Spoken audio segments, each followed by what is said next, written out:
La terra chiede aria, l'acqua cerca spazio. Questo è lo slogan con cui da sabato 17 a domenica 25 maggio l'Associazione Nazionale Bonifica e Irrigazione promuove in tutta Italia centinaia di eventi. L'obiettivo è sensibilizzare l'opinione pubblica sul tema spesso purtroppo di tragica attualità della salvaguardia idrogeologica. La settimana della bonifica e dell'irrigazione nel Veneto rappresenta quest'anno un'occasione per riflettere sulla necessità di rispettare gli elementi primari, non soffocandoli entro limiti innaturali come quelli imposti ad esempio dai processi di urbanizzazione. Negli ultimi 10 anni noi abbiamo sottratto alla superficie agricola regionale 4.500 ettari all'anno.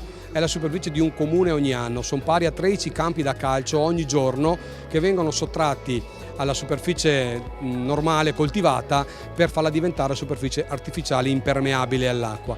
Questo continua tutt'oggi anche se la crisi morde e non accenna ad arrestarsi. L'urbanizzazione non diciamo che va fermata, ma deve essere rigovernata tenendo conto che ogni metro quadrato, ogni 100 metri quadrati che si cementificano devono esserci opere di compensazione affinché il territorio possa contenere e dare realmente lo spazio all'acqua che in realtà lei stessa chiede. La settimana della bonifica nel Veneto sarà osservata da decine di occasioni per conoscere le realtà dei consorzi di bonifica, eventi sportivi, culturali, incontri informativi e didattici, visite guidate alle centrali e agli impianti idrovori sparsi su tutto il territorio regionale. Una settimana per capire il ruolo essenziale svolto dalla bonifica veneta. E continuare a far capire, a far vedere, a far toccare con mano ai cittadini, ai contribuenti, qual è il lavoro che quotidianamente i consorzi di bonifica in Veneto in modo particolare ma anche in Italia stanno facendo per la sicurezza idraulica, per l'irrigazione e per l'energia rinnovabile.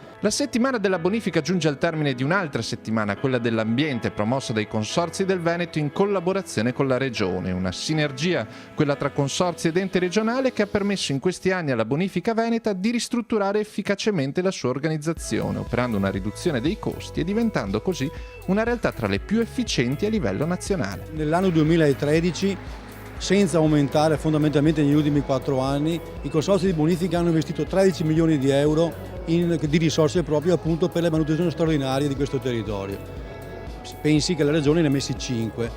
Credo che i consorzi di bonifica proprio da questo punto di vista abbiano dato un segnale importante a questa Italia, per cui è necessario andare in questa direzione, nel riorganizzare, nel fare fusioni dove è possibile appunto per risparmiare risorse che rimangono nel territorio.